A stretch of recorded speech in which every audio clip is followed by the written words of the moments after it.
Hello everybody, this is Krunal Nayak, your registered migration agent from Growmore immigration और स्वागत करता हूं आप सबका आज के हमारे सेशन में। आज के सेशन में जानेंगे कि अगर आप एज केयर में जा रहे हो, अगर आप एज केयर प्रोग्राम में काम कर रहे हो या नर्स असिस्टेंट में या नर्स हो या कुछ भी हो, तो ये किन लोगों के लिए ये प्रोग्राम बेनिफिट कर सकता है और सब इस प्रोग्राम में जाएंगे तो कितने लोगों को यहाँ पे बेनिफिट हो सकता है। So let's get started on that. चलिए शुरू करते हैं. Who will be eligible and get the most benefit out of this labor agreement? So are you an onshore applicant?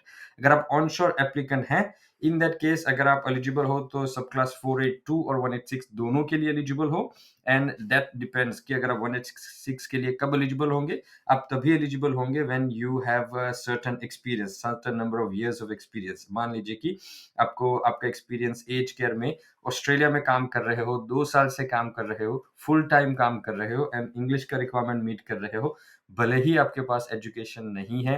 That's also another question, but yes, basically अगर आप Australia में हो और 2 साल से काम कर रहे हो, in that case you are eligible for 186 visa.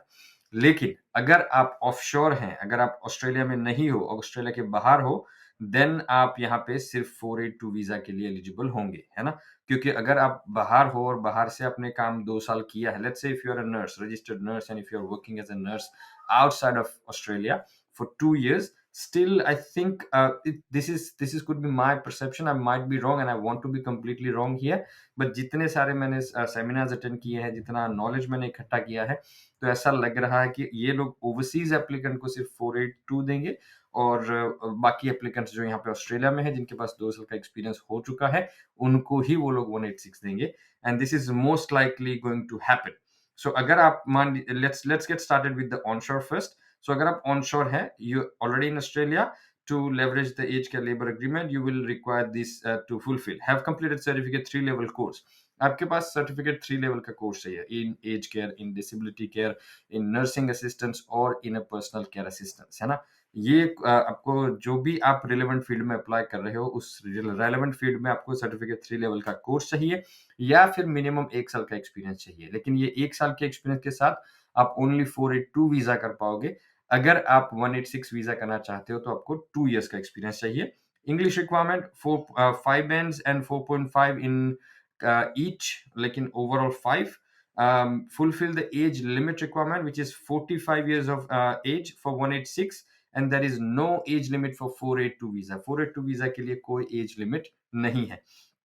Ensure the compliance with the salary condition, कि आप जो एम्प्लॉयर ढूंढते हो वो एम्प्लॉयर आपको स्पॉन्सर करने चाहिए, है ना. और आपको इतनी सैलरी जो है 51,222, ये सैलरी आपको उनको पे करनी है. लेकिन अभी इसमें आज ही पता चला कि एक और चेंज आ रहा है कि ये जो सैलरी है, जो एज केयर यूनियंस जो होते हैं ना, एज केयर जो आपको स्पॉन्सर करना चाहेगा, उनको पहले एज केयर यूनियंस के साथ they have to do an MOU. तो वो एमओयू करेंगे ना, उस एमओयू में उन्होंने फिर ये सैलरी लिखनी है. लेकिन जो यूनियंस हैं उनसे हमने बात की, तो यूनियंस ने बताया कि they been working to fight for the age care workers. तो वो काफी टाइम से लड़ रहे थे एज केयर वर्कर्स के लिए, and finally government has accepted their fight and they have given at least 50% of pay rise. So ये जो यहाँ पे आपको रकम दिख रहा है 51,022 का, सो उस फिगर के अंदर 15% का मिनिमम इंक्रीज आ सकता है 1 जुलाई से. It's not decided yet. Still all this age care union, health service union और सारे और यूनियंस हैं, वो यूनियंस और एज केयर जो मिनिस्टर हैं, इमिग्रेशन मिनिस्टर्स हैं, इनके साथ बातें चल रही है. जैसे ही कुछ फाइनल नोटिस मिलेगा we will let you know. लेकिन आज के डेट में अगर आप आज करने चाह रहे हो, देन इट्स $51,222. सो ये आपका पैकेज होना चाहिए एंड दैट्स इट.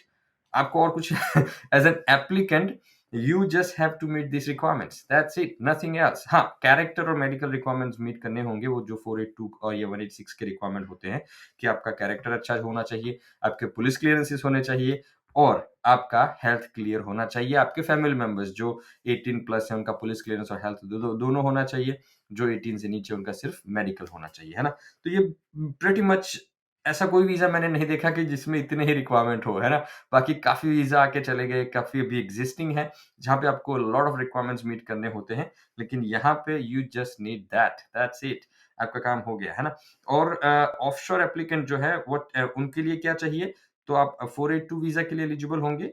और if you are currently residing outside of Australia and you want to seize this opportunity, then you can go with this age care labor agreement, and these are the requirements. So you have completed at least certificate 3 level course, जो उसमें onshore में था वो भी offshore में भी वही है कि आपको certificate 3 level का कोर्स करना है, मिनिमम 1 साल का या फिर मिनिमम 1 साल का एक्सपीरियंस। यहाँ पे और है बड़ा कैपिटल वाला, देखिए। तो ये और आपको ये और in in in replacement of that this, है ना? वो दोनों में से एक चीज़ करनी है आपको, नहीं दोनों नहीं करने हैं। तो आप ये हैव सर्टिफिकेट 3 लेवल कोर्स और minimum 1 year of experience and specified occupations, जो भी 3 ऑक्यूपेशन उन्होंने स्पेसिफाई किए हैं उन उस ऑक्यूपेशन में। अदर देन दैट, मान लीजिए कि आपने एज केयर में काम नहीं किया है, आप नर्स हो, ओवरसीज़ हो, आप नर्स हो, तो आपने डिप्लोमा नर्सिंग किया है, बैचलर्स ऑफ नर्सिंग किया है, एज केयर का 1 साल का कोर्स किया है, पर्सनल असिस्टेंट का 1 साल का कोर्स किया है, या फिर अगर ये कोर्सेज़ भी नहीं किए हैं लेकिन as a nursing assistant, ward assistant, patient care worker, age और डिसेबिलिटी वर्कर, रजिस्टर्ड नर्स, खुद भी जो रजिस्टर्ड नर्सेस ओवरसीज़ हैं, वो भी, या फिर पर्सनल केयर असिस्टेंट। तो अगर आप नर्स हो, जहाँ पे मान लो कि कोई आपने डिप्लोमा किया है, बैचलर्स किया है या कोई सर्टिफिकेट मिनिमम 1 ईयर का सर्टिफिकेट लेवल का कोर्स किया है, then you can apply under this pathway. You just need a degree, diploma और अ सर्टिफिकेट और बैचलर्स डिग्री। और अल्टरनेटिवली अगर ये डिग्रीज नहीं है फिर भी, अब आप समझ लीजिए कि एक एग्जांपल देता हूं मैं आपको, कि एक बंदा या एक लड़का या लड़की है जो जिन्होंने 10वीं क्लास पास की है ना, 10th पास किया है। 10th पास करने के बाद और कोई जॉब नहीं मिली, इसलिए उन्होंने कोई हॉस्पिटल में काम शुरू कर दिया नर्सिंग असिस्टेंट का या पेशेंट केयर असिस्टेंट का। तो अगर 1 साल का उन्होंने वो काम खत्म कर दिया है तो 1 साल के बाद वो इस पाथवे के लिए एलिजिबल हो जाते हैं। एंड जस्ट नॉट दैट, कि अगर कोई नर्स है, रजिस्टर्ड नर्स है वहाँ पे ओवरसीज़ ऑस्ट्रेलिया के बाहर कहीं भी, और वो रजिस्टर्ड नर्स स्ट्रगल कर रहे हैं, मान लीजिए कि इंग्लिश में स्ट्रगल कर रहे हैं, बिकॉज़ नर्सिंग के लिए अगर आपको ऑस्ट्रेलिया में आना है as a nurse, then you need 7 bands each, है ना? और रजिस्ट्रेशन करवानी है, एनक्लेक्स का एग्ज़ाम देना है, वो सारा आप नहीं कर सकते। तो यहाँ पे ये पाथवे आपके लिए सबसे बढ़िया पाथवे बन जाएगा कि अगर आप नर्स हो और अगर आप एनक्लेक्स का अपना प्रिपरेशन करना चाहते हो, तो यहाँ फ्री में आने की बजाय, यहाँ खर्चा करके आने की बजाय, you can take this pathway, work here for the employer for 2 years, get your residency sorted, and within that 2 years आप अपना रजिस्ट्रेशन का प्रोसेस भी कर लो। तो जैसे ही 2 साल के बाद आप रेजिडेंट बनोगे, पीआर हो जाओगे, उसके बाद आप रजिस्टर्ड नर्स भी हो सकते हो और आप अपना रजिस्ट्रेशन भी मीनवाइल वो 2 साल के अंदर तो कुछ ना कुछ करके आप कर लोगे, है ना? तो नर्सिंग जो नर्सेस हैं, रजिस्टर्ड नर्सेस हैं, उनके लिए भी अच्छी अपॉर्चुनिटी है, जो ग्राउंड स्टाफ है उनके लिए भी अच्छी अपॉर्चुनिटी है, जो पर्सनल केयर असिस्टेंट है उनके लिए भी अच्छी अपॉर्चुनिटी है। आप ध्यान रखिए, अगर आप ऑफशोर से करते हो तो आपके पास सर्टिफिकेट 3 लेवल का कोर्स होना चाहिए और 1 साल का एक्सपीरियंस, दोनों में से एक, है ना? दोनों नहीं, एक बार फिर से 1 year qualification and 1 year of work experience, any one of them, not both of them. और ये सारे क्वालिफिकेशन मान लो कि diploma nursing, bachelor's nursing, certificate in age care, certificate in nursing और पर्सनल केयर, या फिर नर्सिंग असिस्टेंट का एक्सपीरियंस, है ना?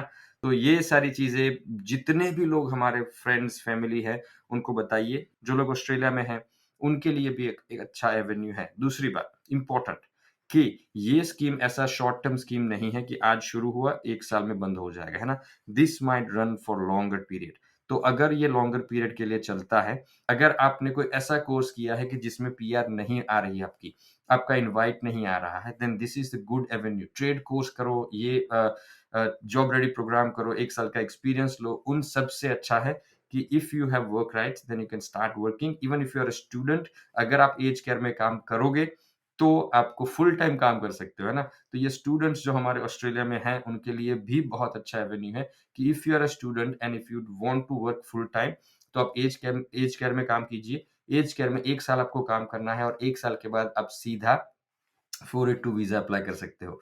तो that is also good avenue. So आप समझिए कि कितना बड़ा कोहॉर्ट है, कितने बड़े लोग की जो तादाद है, उनको इस स्कीम का बेनिफिट मिल सकता है। If you are overseas, yes. If you are in Australia, yes. If you are in Australia studying something, yes. If you are in Australia on 485 visa, yes. And what not. तो सभी को मतलब इन्होंने cover करे ऐसा एक plan बनाया है and they wanted to do this for the good faith of Australia and to care Australian aged population. Australia में एज पॉपुलेशन काफ़ी ज़्यादा है। आपको सिर्फ नॉलेज के लिए बता दूँ कि एज पॉपुलेशन काफ़ी ज़्यादा है और वो पॉपुलेशन को सर्व करने के लिए एज केयर वर्कर्स चाहिए। So once again, thank you so much for joining and watching our video. I'm Krunal Naik, your registered migration agent, signing off for today, and I will, with a promise to see you tomorrow.